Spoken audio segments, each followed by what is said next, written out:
அதிமுக பொறுத்த எடப்பாடி பழனிசாமி வந்து மாநிலங்களவை சம்பந்தமாக எந்த ஒப்பந்தமும் போட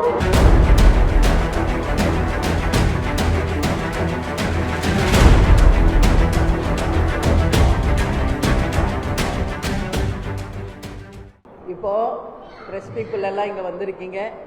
அனைத்து பத்திரிகையாளர்களுக்குமே தேசிய முற்போக்கு திராவிட கழகத்தின் சார்பாக இன்னைக்கு மகளிர் தினத்துக்கு வந்திருக்க உங்கள் அனைவருக்குமே தலைமை கழகத்தின் சார்பாக வருக வருகன்னு வரவேற்கிறோம்.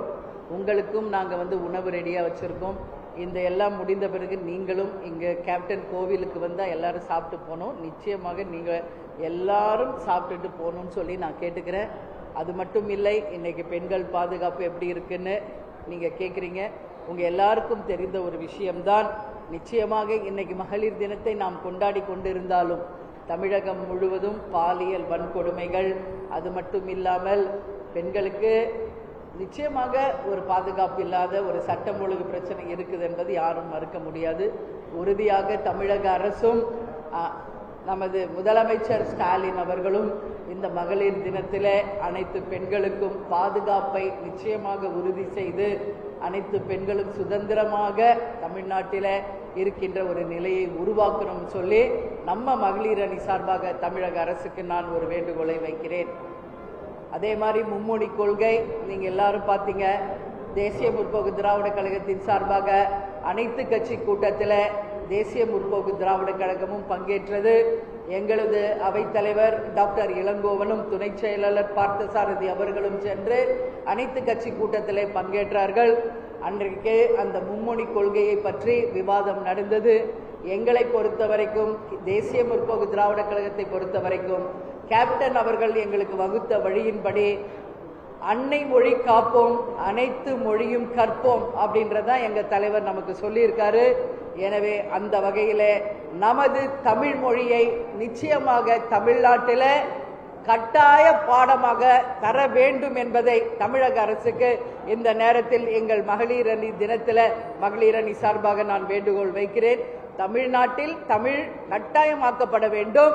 அதே போல இன்றைக்கு அன்னை மொழியை காத்து அனைத்து மொழியும் கற்க வேண்டும் என்பதையும் கேப்டன் சொன்னது வகையிலே தான் இன்னைக்கு தேமுதிக நடந்து கொண்டிருக்கிறது என்பதையும் இந்த நேரத்தில் சொல்றேன். அதே மாதிரி தொகுதி சீரமைப்பு பற்றியும் அன்றைக்கு விவாதம் நடந்தது.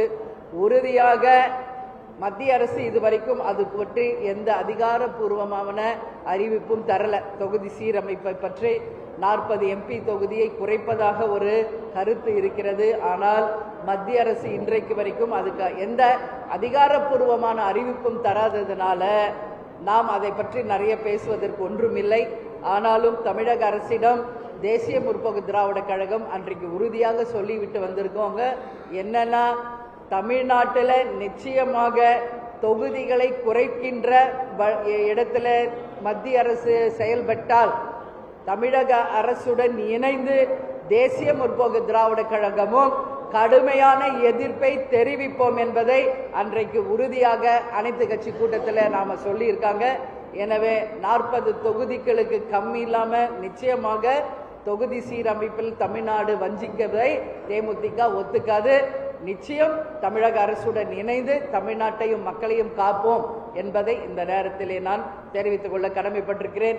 எனவே இந்த மகளிர் அணி தினத்திலே இங்கு வந்திருக்கும் எங்களுடைய அன்பு சகோதர சகோதரிகள் எங்களுடைய பத்திரிகையாளர் அனைவருக்கும் எனது இருகரம் கூப்பி நன்றிகளை தெரிவித்துக் கொண்டு உங்களிடமிருந்து விடைபெறுகிறேன். நன்றி, வணக்கம்.